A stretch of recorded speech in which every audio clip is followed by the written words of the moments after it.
విద్యార్థులకు శుభోదయం. ఇప్పుడు 7వ తరగతి తెలుగు వాచకంలోని ఉపవాచకం 1 అద్భుతమైన సెలవుల గురించి మనం చెప్పుకోబోతున్నాం. అద్భుతమైన సెలవులు, ఈ సెలవులు ఎవరికి, ఆ సెలవుల్లో వాళ్ళు ఏం చేశారు, మరి చిన్న ఆలోచన నుండి ఐకమత్యంతో కలిసి ఏ పనైనా మనం చేసి ఎదుటి వాళ్ళని ఏ విధంగా మనం సంతోషపెట్టగలం, మనకున్న సమయాన్ని ఏ విధంగా ఉపయోగించుకోవాలి అన్న విషయం గురించి విద్యార్థులకు ఈ పాఠంలో మీ వయసు పిల్లలే ఏ రకంగా వాళ్ళ సమయాన్ని వాళ్ళు ఉపయోగించుకొని ఎదుటి వాళ్ళకి ఆనందాన్ని కలుగు చేశారో మనం తెలుసుకోబోతున్నాం.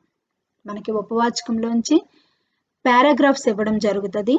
పారాగ్రాఫ్స్లోంచి ప్రశ్నలు తయారు చేసి సమాధానాలు రాయడం, వాళ్ళు ప్రశ్నలు ఇస్తే మీరు సమాధానాలు రాయడం, లేదు అంటే ప్రశ్నలు తయారు చేయమండం, ఆ పారాగ్రాఫ్ని చదివి చేయమని అడుగుతూ ఉంటారు.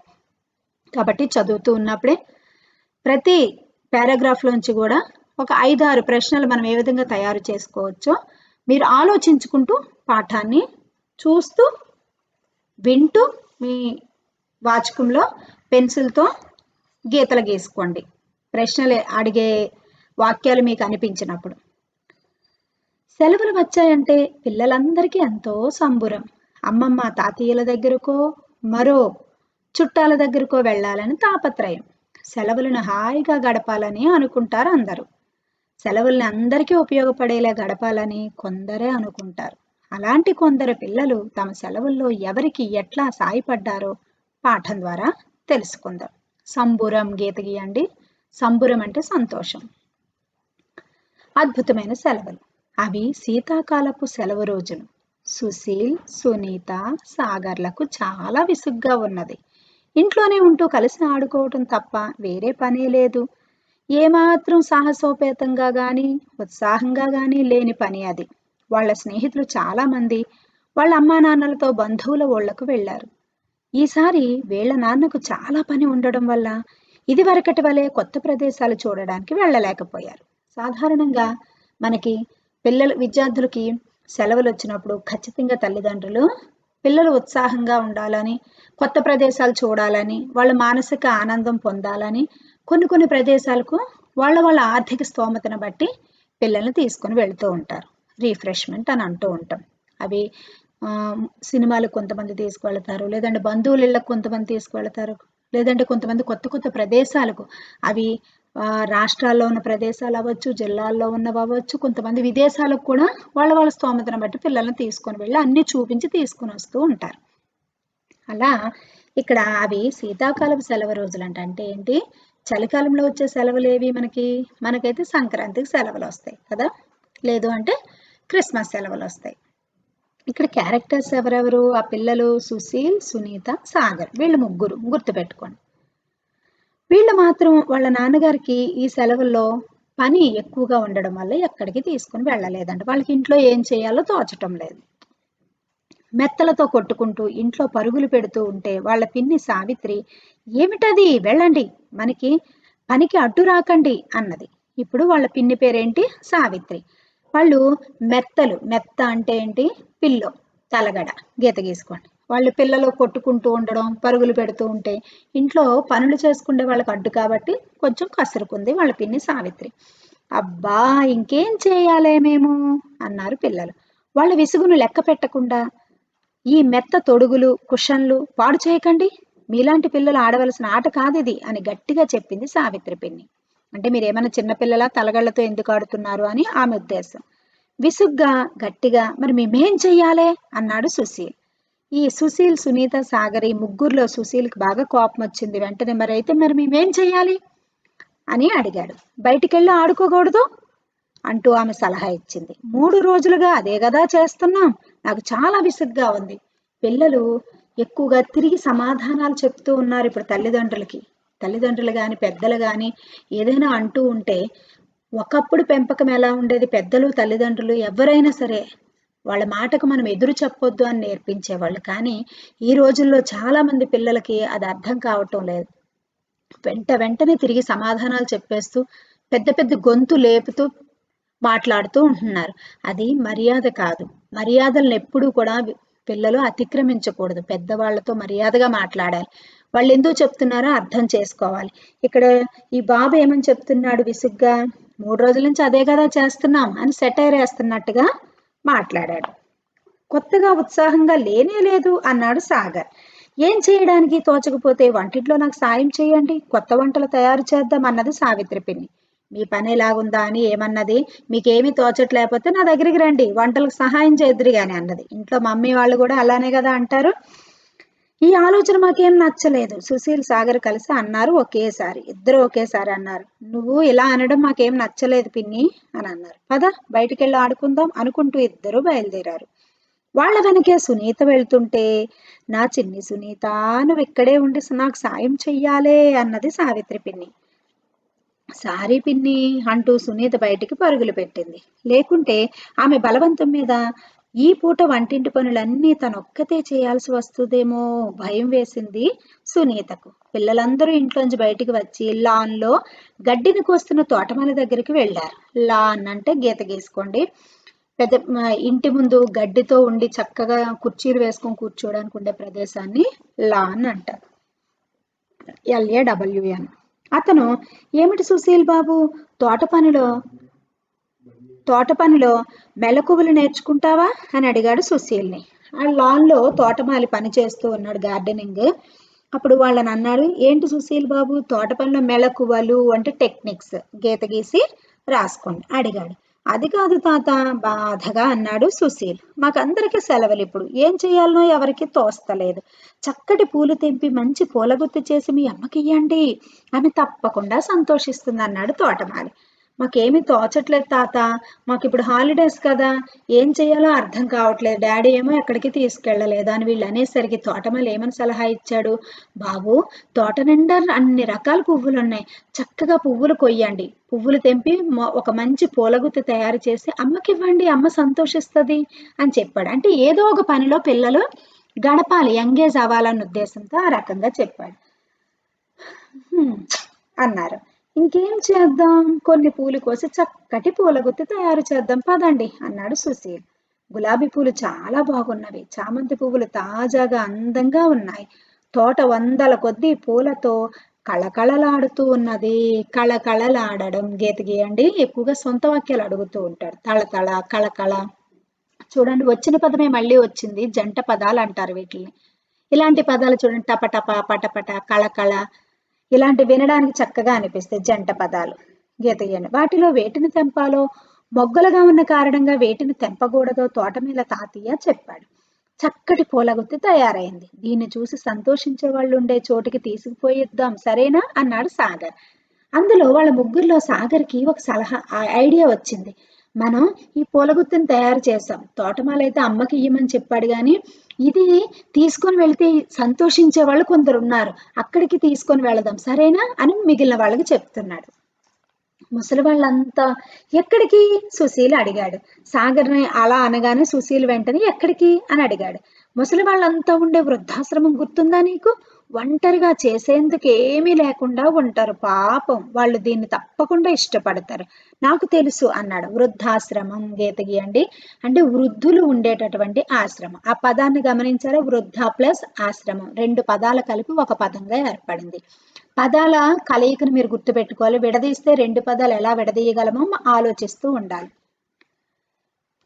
అంటే వృద్ధులను అక్కడ విడిచిపెట్టి అక్కడ వాళ్ళకి పోషిస్తూ ఉంటారు, అవసరమైన డబ్బుని పిల్లలు వాళ్ళ బంధువులు ఇస్తూ ఉంటారు, ఇంట్లో పెట్టుకోకుండా వృద్ధాశ్రమాల్లో జాయిన్ చేస్తూ ఉంటారు. ముసలి వాళ్ళకి అక్కడ ఏమీ తోచదు, వాళ్ళ శక్తిని మొత్తం ధారపోసి కని పెంచిన పిల్లలకి ఆ మనవళ్ళు మనవరాలు ఖర్చు పెడితే వాళ్ళ కష్టపడలేని సమయం వచ్చినప్పుడు చూస్తారని వాళ్ళ ఆశగా ఎదురు చూస్తే, ఇప్పుడు ఆ సమయంలో వాళ్ళు అవసాన దశలో వాళ్ళు చూడకుండా వాళ్ళ కష్టార్జితాన్ని, వాళ్ళ శక్తిని, వాళ్ళ సేవల్ని అనుభవించి చివరికి వాళ్ళకి తిండి పెట్టడానికి కూడా విసుక్కుంటూ చూడలేక సేవలు చెయ్యలేక వృద్ధాశ్రమాల్లో విడిచిపెట్టేస్తూ ఉన్నారు చాలా మంది. సుశీల్కు సునీతకు కూడా ఈ ఆలోచన నచ్చింది. మనకు ఉత్సాహంగా లేకపోయినా కనీసం అది లేని వాళ్లకు ఉత్సాహాన్ని ఇచ్చేందుకు ఎలాంటి పనులు చెయ్యాలి అన్నారు ఇద్దరు. సాగర్ నీ ఆలోచన మాకు బాగా నచ్చింది, మనం ఎలాగూ హ్యాపీగా లేం కానీ మనం ఈ పూల గుత్తిస్తే సంతోషించే వాళ్ళ దగ్గరికైనా వెళ్ళి ఇవ్వడం అనేది మాకు చాలా నచ్చిందని ఇద్దరూ చెప్పారు. అయితే ఒకటి సరిపోదేమో, మరికొన్ని పూలు తెంపి ఇంకొన్ని పూల గుత్తులు చేస్తే బాగుంటుంది కదా అనుకొని ముగ్గురు కలిసి మరికొన్ని పూల గుత్తులు తయారు చేసుకొని 10 నిమిషాల నడక దూరంలో ఉన్న వృద్ధాశ్రమానికి వెళ్లారు. ఆశ్రమంలో ఉన్న వృద్ధుల గురించి చిన్నపిల్లలు తీసుకుంటున్న శ్రద్ధకు వాళ్ళ ముఖాల్లో సంతోషం కనిపించింది. పిల్లలకు వాళ్ళందరూ కృతజ్ఞతలు చెప్పారు. కృతజ్ఞతలు అంటే థ్యాంక్స్ గివింగ్. పిల్లలకు బాబు కన్నవాళ్లే మమ్మల్ని పట్టించుకోవట్లేదు, మీరెవరు, ఏ తల్లి కన్న పిల్లలో, మా సంతోషం చూడడానికి వచ్చారయ్యా, చల్లగుండాలి బిడ్డ మీరు అని వాళ్ళు థ్యాంక్స్ అయ్యా, కృతజ్ఞతలు, ధన్యవాదాలను కృతజ్ఞతలు చెప్పుకున్నారు. వీళ్ళు ముగ్గురు అక్కడే వాళ్ళతో పాటు కూర్చొని ముచ్చట్లాడారు. ముచ్చట్లు అంటే చిట్ చాట్ చేయడం, అండర్లైన్ చేయండి. వాళ్ళలో కొంతమంది మాట్లాడకుండా కూర్చొని ఉన్నారు. మరికొంతమంది తమ బాధను దాచుకునేందుకు వాళ్ళతో మాట్లాడుతూ పిల్లలు ఎక్కడుంటున్నారో, ఎక్కడ చదువుకుంటున్నారో అడిగి తెలుసుకున్నారు. చివరికి ఆశ్రమంలో భోజనానికి ఉండిపోమ్మని వాళ్ళు పిల్లలను బలవంత పెట్టారు. కానీ సుశీల్ వినయంగా ఇంట్లో మా అమ్మ మా కోసం ఎదురు చూస్తుంటుంది అని చెప్పాడు. ముసలి వాళ్ళు ఏమన్నారు, బాబు మాతో పాటు 2 ముద్దలు తినేయండి, అన్నం టైం అయింది కదా అని ముసలి వాళ్ళు బ్రతిమలాడితే పిల్లలు ఏమన్నారు చూడండి, సున్నితంగా చెప్పారు. అది చాలా స్మూత్ గా, లేదు లేదు అమ్మ మా కోసం ఎదురు చూస్తుందని. విద్యార్థులు మీరు కూడా గమనించాలి. మీరు ఆడుకోవడానికి కానీ ఎన్నో రకాల పనుల మీద మీరు పక్కింటికో ఎదురింటికో మీ స్నేహితులకో వెళుతూ ఉంటారు. వాళ్ళు ఏదో మాట వరుసకి తినే సమయం కదా అని తినమన్నప్పుడు వెంటనే కూర్చునిపోయి తినేయడం అది పద్ధతి అనిపించుకోదు. మనం చాలా చులకన అయిపోతాం. ఇంట్లో తెలియకుండా, ఇంట్లో చెప్పకుండా ఎవరు తినమంటే అది తినేయడం, ఎక్కడ పడితే అక్కడ తినేయడం, అలా చేయడం వల్ల మన విలువ అనేది తగ్గిపోతూ ఉంటది. వాళ్ళు ఎంత సున్నితంగా, ఎంత వినయంగా చెప్పారో చూడండి. ఇంకొకటి, అమ్మ ఎప్పుడు కూడా పిల్లలు, భర్త తినిన తర్వాతే కదా అమ్మ తింటది. ఇక్కడ మేము తింటూ లేట్ చేస్తే అమ్మ మా కోసం ఎదురు చూస్తుందని అమ్మని జ్ఞాపకం చేసుకోవడం ఇక్కడ మనం గమనిస్తున్నాం. ఎప్పుడూ కూడా మనం తినే సమయానికి ఎప్పుడూ ఇంట్లో ఉండాలి.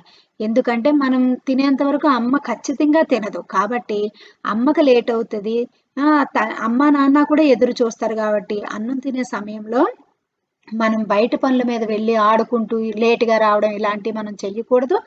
ఎవరు ఏది తినమన్నా, ఎవరైనా ఏదైనా పెట్టినా తొందరపడి తీసుకోకూడదు. అది మన యొక్క గౌరవాన్ని తగ్గిస్తుంది. కాబట్టి తొందరపడి ఎప్పుడూ కూడా తినమనగానే తినేయడం మాత్రం చెయ్యకూడదు. 2 రోజుల తర్వాత పిల్లలు మరికొన్ని పూలు పట్టుకొని అక్కడికి వెళ్ళారు. మళ్ళీ వాళ్ళతో ముచ్చట్లు. మళ్ళీ అలాగే వాళ్ళతో క్లోజ్ అయ్యి ముచ్చట్లు పెట్టుకున్నారు. పొద్దంతా ఏం చేస్తూ ఉంటారని వాళ్ళని సుశీల్ అడిగాడు. మాటల మధ్య వాళ్ళు మాట్లాడుకుంటూ ఉండగా మధ్యలో అడిగాడు, అవును అవ్వ, మీరు రోజంతా ఏం చేస్తారు అని అడిగాడు. ఏముంది, కొద్దిసేపు కూర్చుంటాం, కొద్దిసేపు దైవ ప్రార్థన చేసుకుంటాం, కొద్దిసేపు మాట్లాడుకుంటాం, భోంచేస్తాం, పడుకుంటాం అని వాళ్ళ టైం టేబుల్ చెప్పారు. ఈ వయసులో ఇంతకంటే ఏం చేయగలం అన్నారు వాళ్ళలో ఒకరు. అంటే కాలక్షేపానికి ఇక్కడేం లేదన్నమాట. కాలక్షేపం గీత గీయండి, టైం పాస్. కనీసం టీవీ కూడా? సాగర్ ఆశ్చర్యంతో అడిగాడు. అంటే టీవీలోని ఇల్లులు సామాన్యంగా ఉండవు కాబట్టి టీవీ కూడా లేదా మీకు అని అడిగాడు. ఒక పెద్ద ఆయన దగ్గుకుంటూ అన్నాడు, ఇది వరకు ఒక బ్లాక్ అండ్ వైట్ టీవీ ఉండేది, అది చెడిపోయి మరమ్మత్తుకు పోయింది, మళ్ళీ వెనక్కి రాలేదు. వార్తాపత్రికలు, వారపత్రికలు వస్తుంటాయి, అప్పుడప్పుడు అవి చదువుకుంటాం. మరమ్మత్తు గీత గీసుకోండి, రిపేర్కి వెళ్ళడం. వార్తాపత్రికలు అంటే న్యూస్ పేపర్స్, వారపత్రికలు అంటే వీక్లీ మ్యాగజైన్స్, అవి వస్తాయి, మేము చదువుకుంటామని చెప్పాడు. పిల్లలకు చాలా బాధ కలిగింది, సిగ్గు వేసింది కూడా. తమకైతే అన్నీ ఉన్నాయి, అయినా ఎప్పుడు ఏదో ఒకదానికి గొడవే. ఇంటికి పోయిన తరువాత వృద్ధాశ్రమాన్ని గురించి, అక్కడ ఉండే వాళ్ళని గురించి, కాలక్షేపం కోసం వాళ్ళకి ఏమీ లేకపోవడం గురించి చర్చ జరిగింది. చర్చ అంటే డిస్కషన్. వీళ్ళకి పాపం కనీసం టీవీ కూడా లేదు. మనకి నాన్నగారు ఎంత పెద్ద టీవీ కొన్నారు, ఎన్ని మానిటర్ సిస్టమ్ ఉంటుంది, ల్యాప్టాప్ ఉంటుంది, మొబైల్స్ ఉంటాయి, తినడానికి అన్ని వేడివేడిగా అందించడానికి అమ్ముంది, అన్ని సౌకర్యాలు ఉన్నా మాకు ఏదో ఒకటి కొనమని పిల్లలు పేచి పెడుతూనే ఉంటారు. అది ఎంతవరకు న్యాయం? మీరు ఒకసారి ఆలోచించాలి. మనకన్నా ఏమీ లేని వాళ్ళు, ఆ వస్తువులు లేని వాళ్ళ బాధలేంటో మనం చూసినప్పుడు మనం ప్రతిసారి అది కొని ఇది కొని అనే మనసు మనకి రాదు. మనకి కాళ్ళు చేతులు సక్రమంగా ఉన్నందుకు ఆ కాళ్ళు చేతులు లేని వాళ్ళని చూసి దేవుని స్తుతించాలి. మనకి మంచి ఆరోగ్యకరమైన అవయవాలు ఇచ్చాడు. మంచి తల్లిదండ్రులను ఇచ్చాడు. ఆ! తల్లి, తండ్రి లేని వాళ్ళని చూసి మీ తల్లిదండ్రుల్ని మీకు మీకు మనకి ఉన్నందుకు మనం దేవుని స్తుతించాలి, ప్రార్థించాలి. ఆ తల్లిదండ్రులకు మనం విలువనివ్వాలి. వాళ్ళ కష్టార్జితమంతా పిల్లల కోసమే కదా! కాబట్టి వాళ్ళని బాధ పెట్టకూడదు.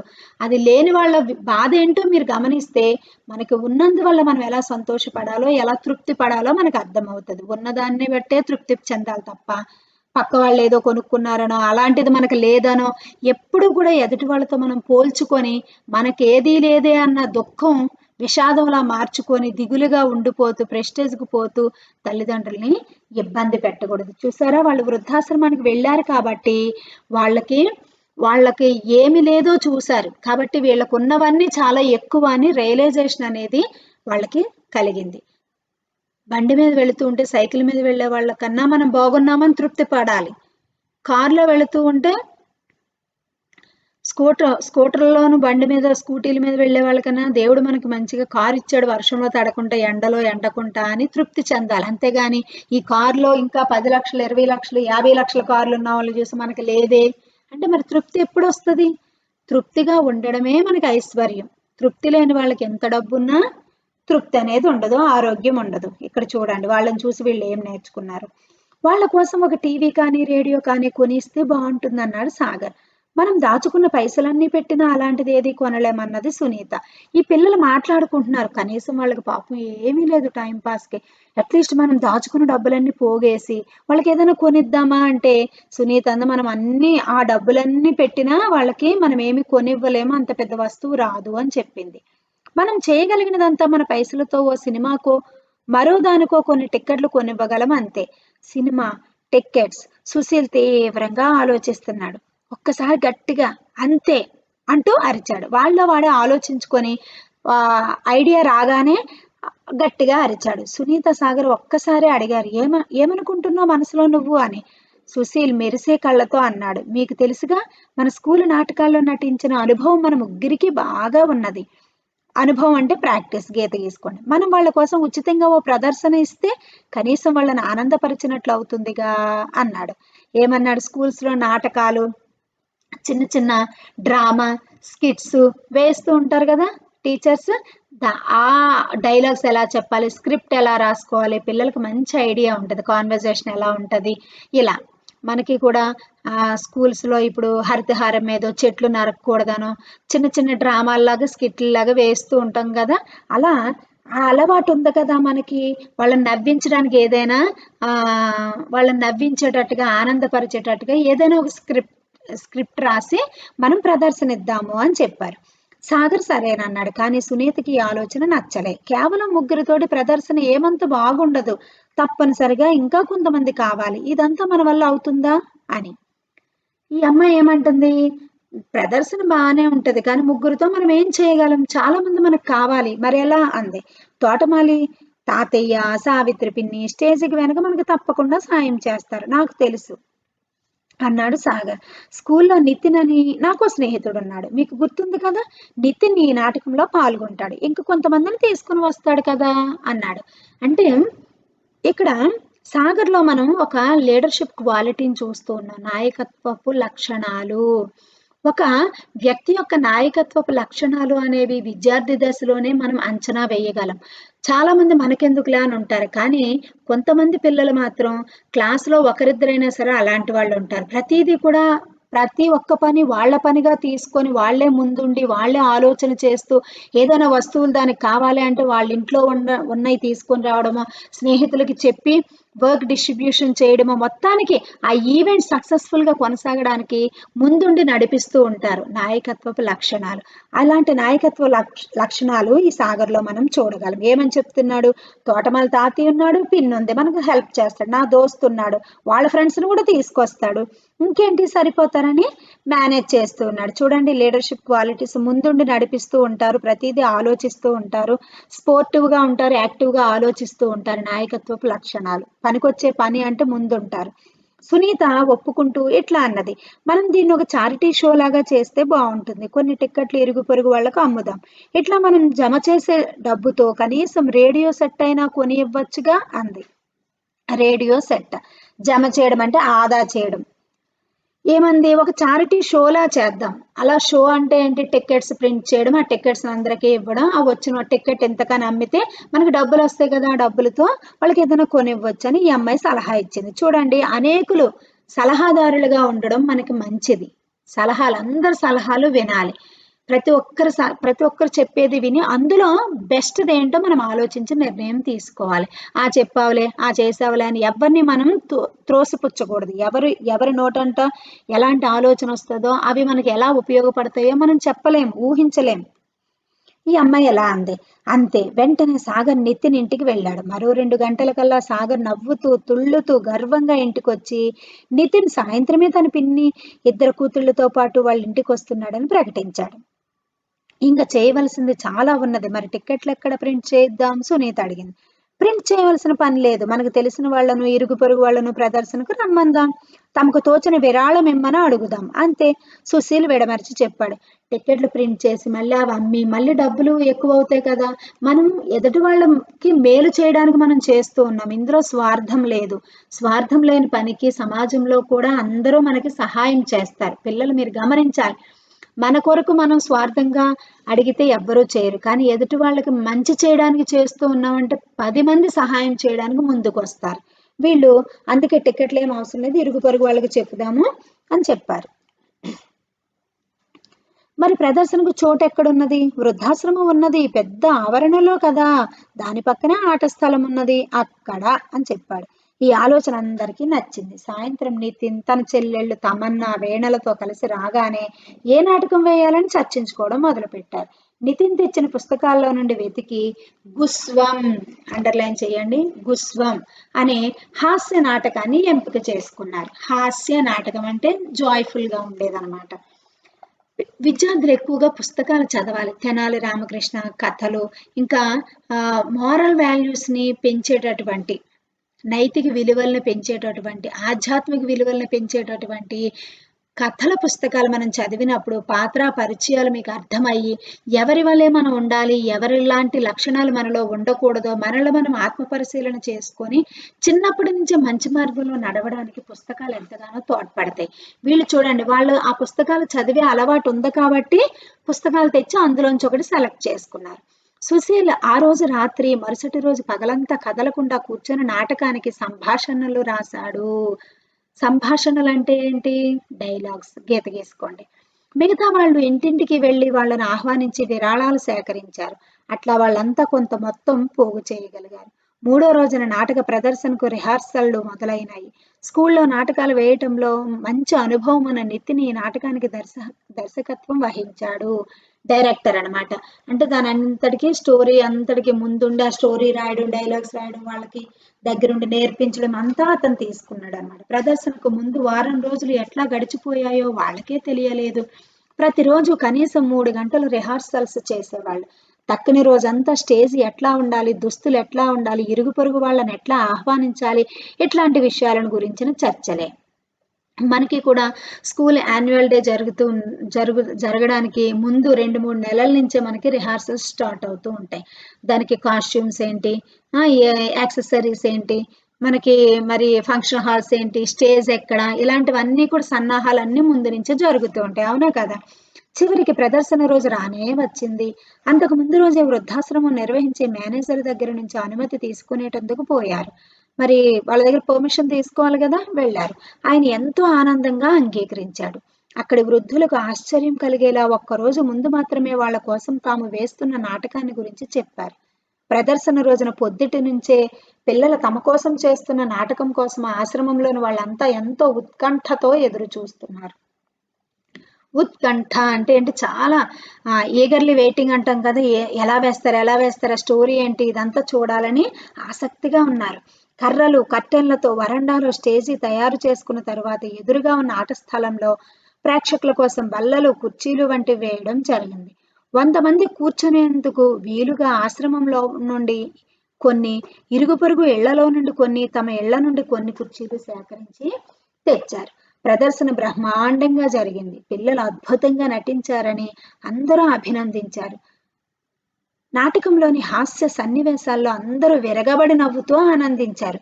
నాటక ప్రదర్శన తర్వాత తాము 800 రూపాయలు విరాళాల ద్వారా సేకరించామని, దానికి తాము పొదుపు చేసి దాచుకున్న డబ్బులు కలిపి రేడియోతో పాటు ఒక టేప్ రికార్డర్ కూడా వృద్ధాశ్రమానికి కొని ఇవ్వగలుగుతున్నామని సుశీల్ ప్రకటించాడు. ఈ సెలవులను ఇట్లా పెద్దవాళ్ల ఆనందం కోసం వినియోగించిన పిల్లలను చూసి వృద్ధులంతా చాలా ఆనందించారు. అందరినీ దీవించారు.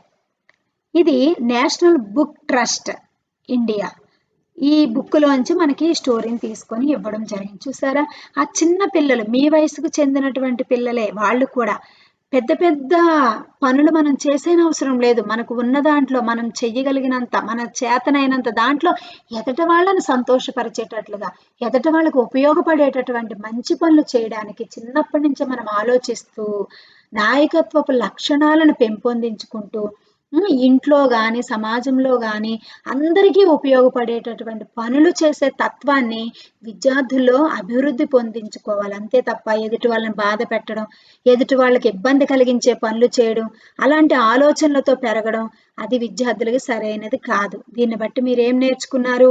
మనకున్న సమయాన్ని వృధా పోనీయకుండా ఎదుటి వాళ్ళకి సంతోషాన్ని కలిగించేటటువంటి పనులు చెయ్యాలనే మనసుంటే పరిస్థితులు దానికవే సమకూడుతాయి. మన దగ్గర తెలివితేటలు ఉండాలి కానీ మన మాటలతో, మన క్రియలతో. చూసారా, వాళ్ళు ఇంట్లో లేకపోయినా ఇరుగు పొరుగు వాళ్ళతో చెప్పారు, వివరించారు, చేసే మంచి పని బాబు మీరు మీకోసం కాదు కదా, ఎదుటి వాళ్ళ కోసం కాదు, తీసుకెళ్ళి బాబు అని కుర్చీలు ఇచ్చారు, బెంచీలు ఇచ్చారు, అన్ని వాళ్ళ ఇంట్లోకి తీసుకెళ్లారు.